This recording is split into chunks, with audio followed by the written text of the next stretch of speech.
itu agama Shinto. Ya, itu punya Tuhan namanya Amaterasu Ohomigami. Itu aku moco. Arigato. Enggak, itu bener. Amaterasu Ohomigami. Ini punya anak namanya Nini Ino Mikoto. Anaknya laki-laki, terus anaknya perempuan namanya Nini no Mikoto.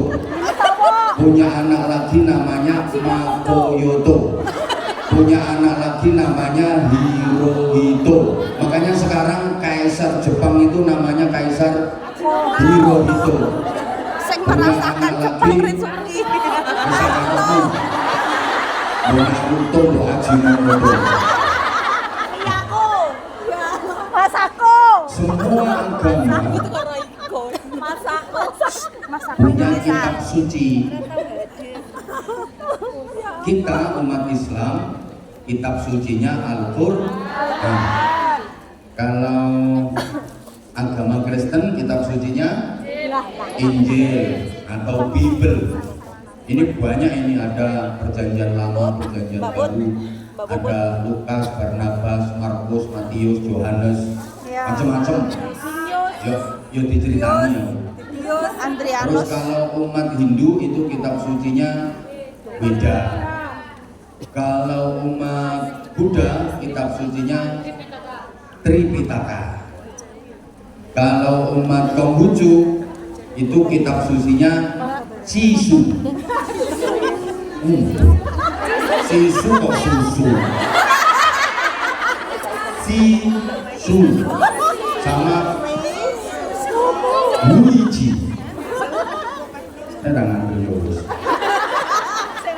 Orang Shinto itu kitab sucinya namanya Nahonja sama Nihongi Yingiski. Ongisini Yingiski. Kita wajib meyakini bahwa Al-Quran adalah yang terbaik. Wajib meyakini karena itu bagian dari rukun iman. Allahumma sholli ala Muhammad. Sudah sering saya sampaikan, semua yang berhubungan dengan Al-Quran pasti menjadi mulia. Insya Allah hari ini kita juga mengaitkan diri kita dengan Al-Quran, sehingga hari ini dan seterusnya kita termasuk orang-orang yang mulia dan dicintai Allah Subhanahu wa Ta'ala. Apa saja yang ada kaitannya dengan Al-Quran itu pasti akan menjadi mulia. Coba perhatikan, Al-Quran diturunkan oleh Allah yang maha mulia melalui perantara malaikat Jibril. Maka dari miliaran bahkan triliunan malaikat, malaikat Jibril itu menjadi malaikat yang paling mulia karena ada kaitannya dengan Al-Quran. Miliaran bahkan triliunan malaikat, itu yang paling mulia ya malaikat Jibril. Menjadi pimpinannya malaikat, komandannya malaikat. Disampaikan kepada Nabi Muhammad, sehingga Nabi Muhammad menjadi nabi yang paling mulia, penerima Al-Quran. Diturunkannya pada bulan Ramadan, maka dari semua bulan, 12 bulan itu, inna iddatas syuhuri indallahi na asyara syahra, bulan itu ada 12. Yang paling mulia ya bulan Ramadan, karena di Ramadan itu diturunkan Al-Quran. Diturunkan sekaligus pada satu malam yang disebut Lailatul Qadar. Inna anzalnahu fi lailatul qadar. Maka dari semua malam yang ada di jagat semesta ini, Lailatul Qadar itu menjadi malam yang paling mulia. Sampai dalam Al-Quran, khairun min alfi syahr. Kenapa? Ya karena pada malam itu diturunkan Al-Quran. Maka apapun yang berhubungan dengan Al-Quran pasti mulia. Siapapun yang ada hubungannya dengan Al-Quran pasti mulia. Dan Al-Quran itu punya hak syafaat besok di akhirat. punya hak untuk memberikan pembelaan besok di akhirat. Ada orang yang udah diputuskan oleh pengadilan akhirat masuk neraka seperti kerudung hitam itu. Itu kalau dibuka itu bukan hanya semiran, kupingnya itu tindian 7 itu. Ada. Mau kemarin beli tiketnya pakai kartu cekak orang, pakai singlet nih. Aku dikasih videonya sama Bunda Nuni. Yai jamaah yang jenengan niku lho tingali ya. Wis apa-apa wis wonten mlebu swarga dhisik dhewe. Boleh jadi dia nanti akan masuk surga lebih dulu daripada kita yang terlalu pede masuk surga. Amin. Itu loh. Allahumma sholli ala Muhammad. Ternyata dia cinta Al-Quran, walaupun penampilannya kayak gitu. Ternyata dia cinta Al-Quran, gak begitu pinter bacanya, tapi untung dia, kangelannya dia baca Quran itu udah dapat pahala sendiri, malah lebih banyak itu pahalanya, gitu loh. Nah ini nanti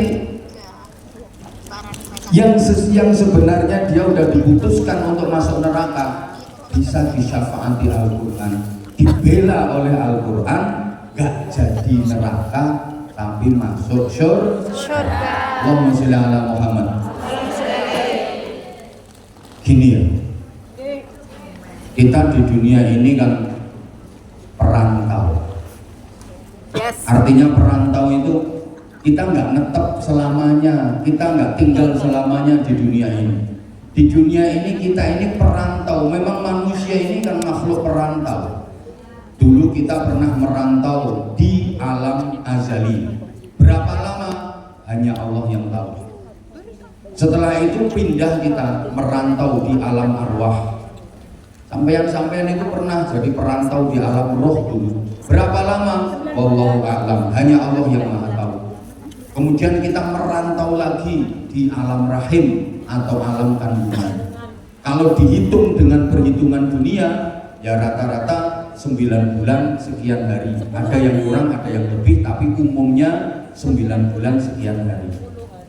Kemudian kita merantau lagi sekarang ini di alam dunia. Memang kita ini makhluk perantau dan kita nggak selamanya di dunia ini.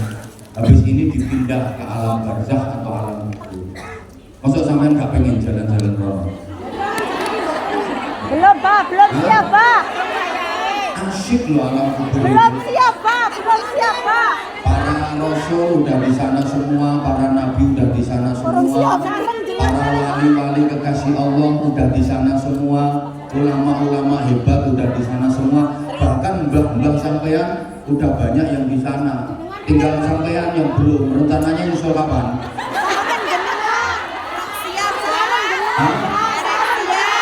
Siap Pak. Aku boleh barengan sing api-api.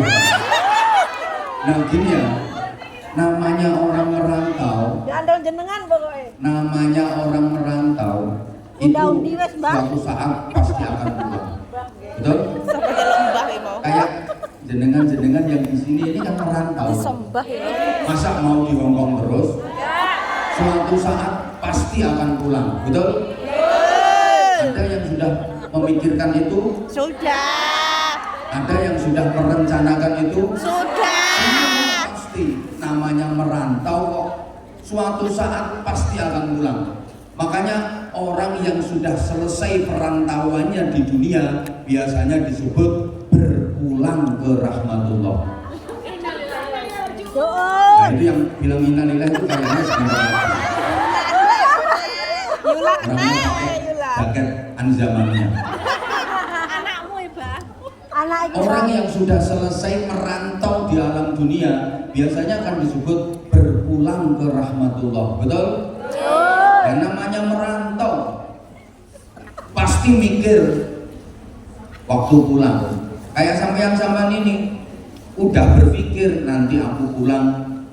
Turun. Terus bukan hanya pulangnya saja yang dipikirkan itu. Bekal apa yang nanti saya bawa pulang? Nah kita ini akan berpulang kemana? Ke alam keabadian namanya alam akhirat. Tentu kita harus memikirkan bekal apa yang kita bawa ke sana nanti. Allahumma sholli ala Muhammad. Allahumma sholli alaihi. Terus saya itu mikirnya gini. Saya loh ya, saya ini. Kalau saya nanti pulang terus angan-angan masuk surga, itu rasanya kok kecil kemungkinannya. Gak mau durung pantes, gak pantes blas, gak ada harapan.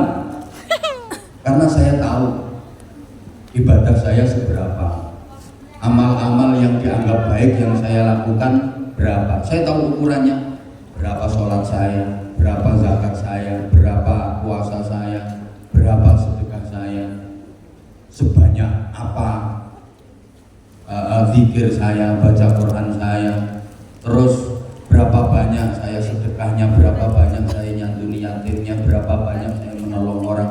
Saya tahu kok, yang tahu ukurannya saya. Dan saya juga tahu dosa-dosa apa yang saya lakukan, maksiat-maksiat apa yang pernah saya perbuat, saya tahu.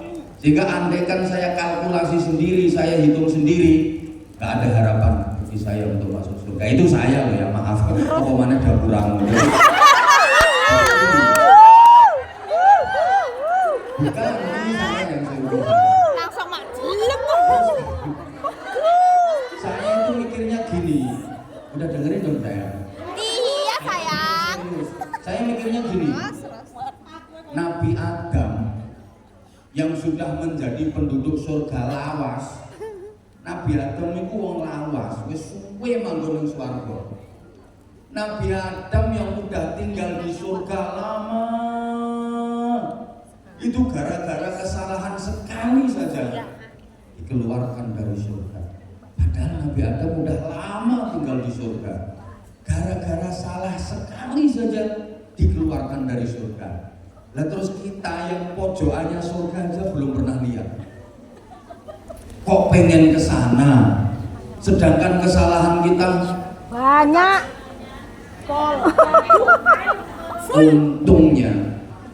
untungnya gini loh ya. Ini paham ya maksud saya? Paham. Nabi Adam yang sudah lama tinggal di surga aja cuma gara-gara kesalahan sekali dikeluarkan dari surga. Gitu, insyaallah. Durung apa-apa wis oleh ampau. Sayang kok sayang. Iya. Aku tahu kamu tuh sayang banget sama aku. Iya sayang. Saya terharu, bener saya terharu ya Allah. Panjenengan memberi jalan kepada saya melalui jamaah yang di Lombok. Amin. Yang saya udah rutinan ngaji di sana ya Allah, tapi mereka hamba-hamba pilihanmu itu kok nggak ada bosan-bosannya sama saya. Ini bukan karena saya, tapi karena anak-anak saya, karena anak-anak yatim saya, karena pesantren saya. Saya yakin itu bukan karena saya. Kalau karena saya pasti sampean udah bosan. Apa sih menariknya Abah Hamzah? Coba ganteng enggak? Telan ya. Coba Kira sama telan. kamu ngomong cemburu. Udah Antem ono, Pak. cemburu, tapi nyatanya kamu tetap sayang sama aku. Udah, aku tak cerita dulu. Nabi Adam itu yang udah lama tinggal di surga, gara-gara salah sekali aja dikeluarkan. Kita belum pernah tinggal di surga, mambu swarga ae lendak, kesalahan kita sambrek sak budget. Kalau ditulis mungkin sundul langit kesalahan kita. Lah kok pengen ke sana? Coba. Untungnya kita punya Tuhan itu kok Allah yang maha ramah sekaligus maha rahmah, yang Rahman dan Rahim, yang maha penyayang, yang tidak pendendam. Coba, misalnya Allah yang maha segalanya itu pendendam, habis kita. Begitu melakukan kesalahan, sikat. Allah kan gak gitu. Untungnya kita punya Tuhan itu ke Allah yang maha kasih sayang, kepada hambanya, dan Allah tidak pendendam. Andaikan Allah pendendam, habis. Begitu melakukan kesalahan, langsung dihukum. Begitu berbuat maksiat, langsung disikat. Selesai. Misalnya nyolong, brutul tangannya. Kan Allah nggak gitu. Ngerasani langsung merotoli untune, abot lambene, rontok intil-intile. Wis to ki sing tekono kene iki karek tengkorak tok. Soale penggaweane ngrasani. Wong aku ceramahnya dirasani kok. Kok tumben apa serius? Halo? Halo? Ini kita hormat Maulid Nabi. Kayak saya kemarin Az-Zahir tanggal 15 kemarin, malam Senin kemarin itu rawuh ke pesantren kami, ke Sabilun Najasimo. Ya, full madah, full sholawat. Kenapa? Karena pas malam 12 Rabiul Awal, pas hormat kelahiran Rasulullah Muhammad SAW. Ya kita ini ngaji Maulid Nabi kok, masa saya harus terlalu cengengesan, ya dikurangi dikit biar sekali-kali serius gitu loh. Allahumma sholli ala Muhammad.